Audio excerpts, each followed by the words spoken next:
Byongeye kumvikana mu gihugu cy'u Rwanda, inkuru yababaje abantu benshi, inkuru yateye abantu benshi agahinda. Umwana wo mu karere ka Nyamagabe mu murenge wa Tare mu mudugudu wa Gasarenda mu kagari ka Murangara, uyu mwana yari marine ubwo yapandaga ikamyo y'Intanzania yari yikoreye ikintu cyiswe omo izikuye muri Tanzania, ubwo yari irimo izerekeza ahantu hitwa Icyangugu. Ni mu gihe uyu mwana yapanze iyi kamyo kugira ngo ayibe, ni mu gihe iyi kamyo yageze imbere irafunga ifata feri, birangira uyu mwana yituye mu mapine, birangira umutwe bawukandagiye, birangira uyu mwana yahise ahasiga ubuzima, ubwonko bunyanyagira mu muhanda. Iyi nkuru cyangwa iyi mpanuka yababaje abantu benshi cyane. Iyi mpanuka yababaje abantu benshi cyane, abandi bifata ku munwa. Ni mu gihe uyu mwana atuye mu kagari ka Murangara mu mudugudu wa Gasarenda mu murenge wa Tare, akaba yari marine. Uyu mwana akaba yaravuye mu ishuri mu mwaka w'ibihumbi 2024. Ni mu gihe uyu mwana n'ababyeyi afite, ababyeyi be bose bitabye Imana, akaba yari yarishoye mu mwuga wo gukorakora ibi babyita ubumarine, niba abantu bapakurura imodoka ziri kugenda. Yari incamake y'amakuru. Niba aribwo bwa mbere ugeze kubona umuyoboro wa Kidasamura TV Rwanda, kora subscribe ufungure inzogera kugira ngo ujye ubona amakuru mu gihugu cy'u Rwanda.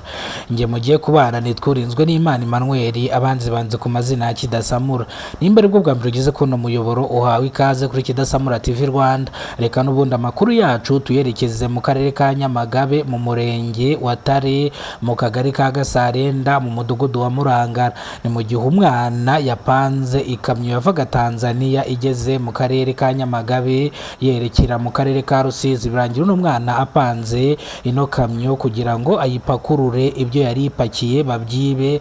Bivuga yuko uyu mwana yari marine, ntago yari wenyine, mu gihe bafite utundi dukundi bagendana. Ni mu gihe umwe ajya hejuru agapakurura ahereza abandi birukankana bahita bagenda. Ni mu gihe uno mwana rero yaje kuhaburira ubuzima, birangira iyi kamyo imuciye hejuru, birangira uyu mwana yitabye Imana. Ndetse abaturage bavuze ko uyu mwana ababyeyi be bapfuye mu mwaka w'1999. Ni mu gihe uyu mwana niho yaje kubura ababyeyi be. Bivuga yuko uyu mwana yavuye mu ishuri mu mwaka w'2024. Uyu mwana nibwo yavuye mu ishuri, akaba yari marine. No kuvuga ngo uyu mwana yarihirwaga na leta, cyangwa leta niyo yamurihiraga amashuri, birangira uyu mwana arivuyemo gutyo aza kwigira marine. None ubu ngubu akaba yarangije kwitaba Imana, bakaba bamujyanye mu bitaro bya Mbuga kugira ngo yitabweho, gusa ntago yabashije kuharokoka, gusa yitabye Imana. Ubwo ni ukuvuga ngo Imana imwakire mu bayo. Ni mu gihe twagerageje kuvugana n'abantu baturage bo muri kano kagari, batubwira yuko uyu mwana yakoraga akazi k'ubumarine, gusa yari afite bagenzi be bakoranaga kano kazi. Ni mu gihe aka kazi yari akamazemo ngo igihe kinini cyane. Ni mu gihe ngo hari indi modoka bigize gupakurura yikoreye sima, nabwo irimo izijyana Icyangugu. Ni mu gihe Tandibuye yakubise umuhini umwana bari bari kumwe, abasha kuhamugarira cyangwa abasha kuhagirira cyangwa abasha kuhakura ubumuga.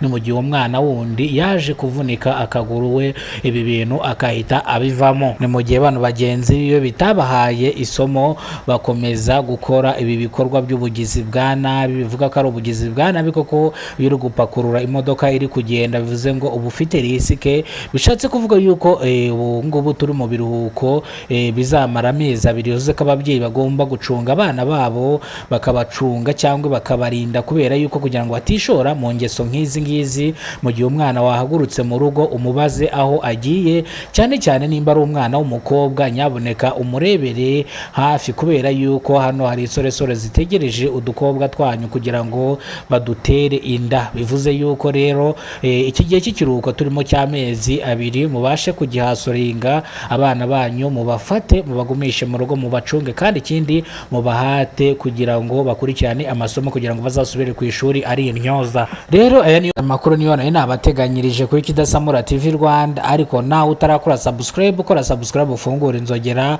ujye ubona amakuru mu gihugu cy'u Rwanda meza cyane. Nge mwarimo muri kubana mwana makuru nitwurinzwe n'Imana Emmanuel, abanzi banze ku mazina ya Kidasamura.